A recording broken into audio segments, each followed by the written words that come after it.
श्री स्वामी समर्थ 3 दिवसाची स्वामी समर्थ उपासना खरोखर फलदायी कधी ठरते का? कारण की आपण 3 दिवसीय उपासना करतो, पण मनामध्ये कधी आपल्याला फळश्रुती नाही मिळाली तर हा प्रश्न नक्कीच येतो की ही उपासना जी आहे खरोखर फलदायी कधी आणि कशी ठरते.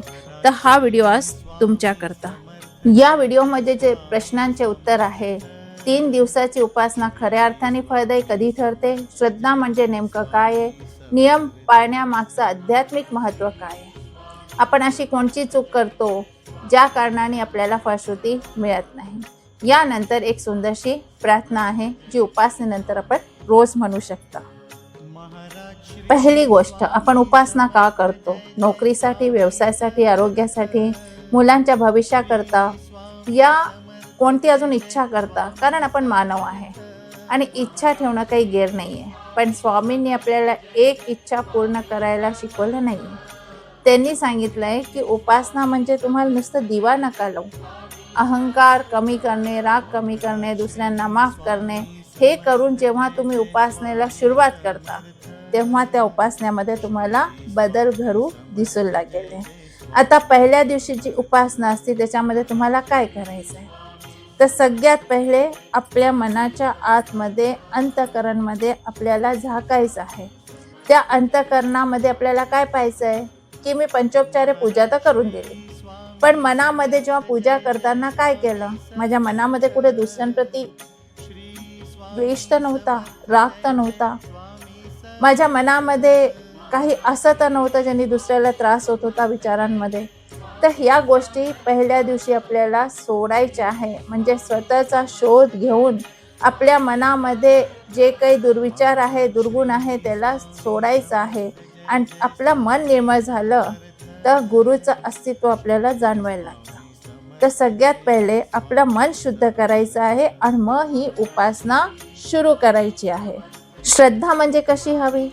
श्रद्धा म्हणजे अशी नको की काम झालं तर खरंच स्वामी आहे आणि आपल्याला त्या उपासनेची फळश्रुती नाही मिळाली, आपलं काम नाही झालं तर कशाचे स्वामी, कशी सेवा करा, काही आपल्याला फळश्रुती मिळतच नाही. पण स्वामी म्हणतात की जेव्हा तुम्ही ही 3 दिवसीय उपासना करता, तर मी तर नेहमी म्हणालो की पहिल्या दिवशी तर स्वतःला ओळखा, तुमच्यामध्ये काय कमतरता आहे, तुम्ही कशी माझी सेवा केली. तुम्ही स्वतःचे दोष पहिले पाहणं सुरू करा. जर पहिल्या दिवशी तुम्ही आपले दोष सगळं बाहेर काढून तुम्ही उपासनाला बसला तर नक्कीच मी तुम्हाला फळश्रुती देईन. तर दुसऱ्या दिवशी तुम्हाला उपासनामध्ये काय करायचं आहे? तर दुसऱ्या दिवशी उपासनामध्ये गुरुच्या चरणी समर्पित होणं आणि मग नामस्मरण सुरू करणं. म्हणजे जे काही आहे ते गुरु आहे, त्याशिवाय माझं कोणीच नाही आहे, सर्व काही माझं गुरु आहे. आणि जर गुरु माझे आहे तर मला तर कृपा आपोआप मिळेलच आहे. ती कृपा मिळवण्याकरता तुम्हाला काय ठेवावं लागेल? गुरुवर विश्वास ठेवावा लागेल, श्रद्धा ठेवावी लागेल. पण होतं काय, आपण श्रद्धा ठेवतो, विश्वास ठेवतो, पण काय आहे, अचानक चमत्कारची वाट पाहतो. तो गुरु म्हणतात की श्रद्धामध्ये तुम्ही चमत्कारची वाट नका पाहू. तुम्ही प्रत्येक दिवसाला स्वामींची कृपा का नाही समजत?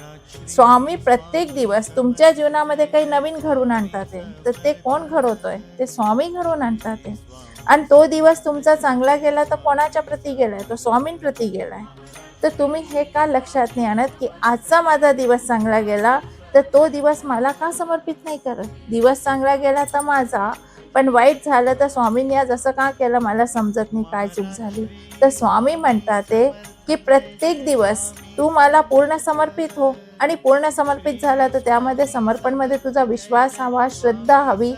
कारण की जर विश्वास आणि श्रद्धा राहिले तर तू माझ्या अगदी जवळ राहशील आणि माझी कृपा लवकरात लवकर तुला मिळेल. पण तू कधी हे करायचा इच्छुकच नसतो.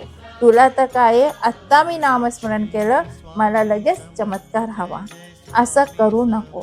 तू पहिल्या दिवशी तर स्वतःला पाहिलं, दुसऱ्या दिवशी तुझ्या मनामध्ये किती माझ्या प्रती विश्वास आहे, भक्ती आहे, किती तुम्हाला समर्पित होतो, हा तर तुझा दुसरा दिवस असतो. पण त्यामध्ये तू चुका करून जातो.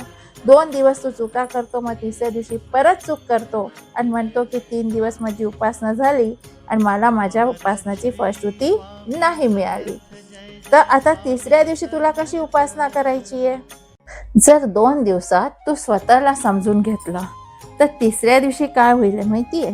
जेव्हा तू उपासना करायला बसशील ना, तेव्हा तुझ्या मनात स्वतःच्या संकटाबद्दल या स्वतःच्या कोणत्या अशा व्यवसायाबरोबर, नोकरीबरोबर या तुझं कोणतंही काही कार्य असेल, त्याचा तुझ्या अंतःकरणामध्ये कोणताही प्रश्न होणार नाही. तू जेव्हा तिसऱ्या दिवशी उपासना करशील ना, तर स्वतःलाच विसरून जाशील की मी हे काय करून राहिलो आणि मी कशाकरता करतो. आणि जेव्हा तिसऱ्या दिवशी जेव्हा तू स्वतःला विसरून जातो ना, तेव्हा तू माझ्या अगदी जवळ असतो. आणि तेव्हा तुला माझी मूर्ती, सचेतन मूर्ती तुला तुझ्या हृदयामध्ये दिसायला लागते, तुझ्या अंतःकरणामध्ये दिसायला लागते. ज्या कारणाने काय होतं, तू आनंदी होऊन जातो, भाव विभोर होऊन जातो आणि तुझं मन माझ्याशी जोडून जातं. आणि तेव्हाच तुझं आणि माझं नातं जोडून दोघांच्या मध्ये संवाद सुरू होऊन जातो. आणि तो संवाद बिना बोलता, बिना काही सांगता आपाप संवाद सुरू होतो. आणि जेव्हा तो संवाद सुरू झाला ना, तर अंतर्मनातून एक आवाज येते की स्वामी, मी तुझा आणि तू माझा. संकेत मिळतो, मार्गदर्शन मिळायला लागतं, एक नवीन मार्ग उघडून जातो. आणि तुम्हाला ज्याची अपेक्षा नव्हती, ती अपेक्षा तुमच्या दरवाजावर येऊन उभी राहते. आणि तुमचं जीवन या सुखद क्षणाचा, एक आनंदमय जीवनाचा, एक स्वप्नमय जीवनाचा तुम्ही एक खरंच जीवन जगायला लागता. तर 3 दिवसीय उपासनामध्ये अनुभूती आपल्याला कशी हवी, कधी येणार? 3 दिवसात येऊ शकते, 1 दिवसात सुद्धा येऊ शकते. आता आपण म्हणतो की नियम कशाला हवे? जर हम 3 दिवस उपासना करतो तर नियम कशाला हवे? तर नियम स्वामींना नको आहे. ते नियमाचं महत्त्व आपल्या जीवनामध्ये आहे. कारण की आपल्यामध्ये ती तीव्रता हवी, ती तत्परता हवी की नाही, मी 3 दिवस स्वामींची उपासना करतोय, तर मी एकाच वेळेस करून घेईन, म्हणजे त्यावेळेस स्वामी माझी वाट पाहतील. दुसरं, मी स्वच्छता ठेवीने, मी नामस्मरण बरोबर करीने, सात्विक आहार घेईने, शांत रूपेने बोलीने, माझं मन मी शुद्ध ठेवीने. जसा आरसा स्वच्छ केल्यावर आपला चेहराही स्पष्ट दिसतो, तसंच जेव्हा तुमचं मन स्वच्छ होऊन जाईल, तर स्वामी तुमच्या अंतःकरणामध्ये स्पष्ट रूपने दिसायला लागतील. असं नाही करायचं की एक दिवस नामस्मरण, दुसऱ्या दिवशी विसर, तिसऱ्या दिवशी पुन्हा पूजा, यातून मन स्थिर होत नाही. दररोज थोडासा वेळही मनापासून दिला ना, तर त्याचा परिणाम आपल्याला मोठा मिळतो. जर एक आपण छोटासा रोप लावला, तर तो लगेच मोठा होत नाही. त्या रोपाला मोठं करायला आपल्याला प्रयत्न करावा लागतो. म्हणून छोट्या छोट्या संकटामध्ये घाबरू नका. मोठं संकट आलं तरी शांत राहा. स्वामींनी आधी परिस्थिती बदलली नाहीये, पण मला बदललंय. आणि जेव्हा माणूस बदलतो, तर आयुष्यही बदलायला सुरुवात होऊन जाते. म्हणून मित्रांनो, हे लक्षात ठेवा की 3 दिवस उपासना जी कराले, त्या उपासनाचं फळ तुम्हाला कधी मिळेल? तिसऱ्या दिवशीच मिळेल. फक्त उपासना तुम्ही अशी करणं सुरू करा, तर प्रत्येक इच्छा तुमची 3 दिवसामध्ये पूर्ण होईल. आता आपण कोणती प्रार्थना करू शकतो? जर तुमची इच्छा अजून पूर्ण झाली नसेल, तर निराश होऊ नका, स्वामींवर विश्वास सोडू नका. तुमची प्रार्थना व्यर्थ गेली नाहीये, तुम्हाला उत्तर नक्कीच मिळणार आहे, आज नाही तर उद्या.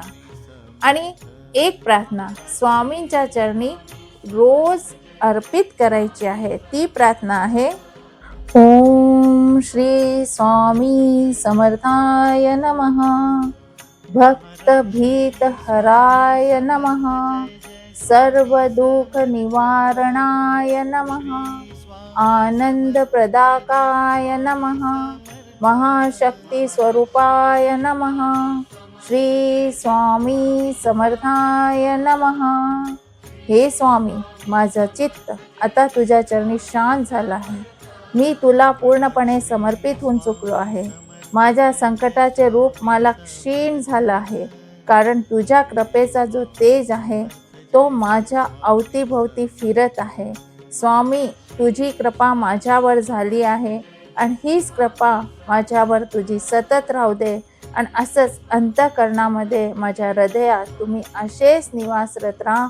आणि मला तुमच्या ऊर्जाचं शोषित करू द्या. तुमच्या जी ऊर्जा आहे, ती माझ्या शरीरामध्ये शोषित ऊर्जा होऊ द्या, आणि माझ्यामध्ये सकारात्मक ऊर्जा येऊ द्या, नकारात्मकता बाहेर काढा. श्री स्वामी समर्थ. जय जय स्वामी समर्थ. जर आपल्याला हा व्हिडिओ आवडला असेल तर नक्कीच कमेंट्समध्ये श्री स्वामी समर्थ लिहायला विसरू नका आणि लाईक, शेअर आणि सबस्क्राईब करा. भेटूया आपल्या पुढच्या आध्यात्मिक स्वामी समर्थ व्हिडिओमध्ये. श्री स्वामी समर्थ. जय जय स्वामी समर्थ. स्वामी समर्थ तुमचे सगळे संकटांचं हरण करून तुम्हाला मार्ग दाखव ही स्वामीचरणी प्रार्थना आहे.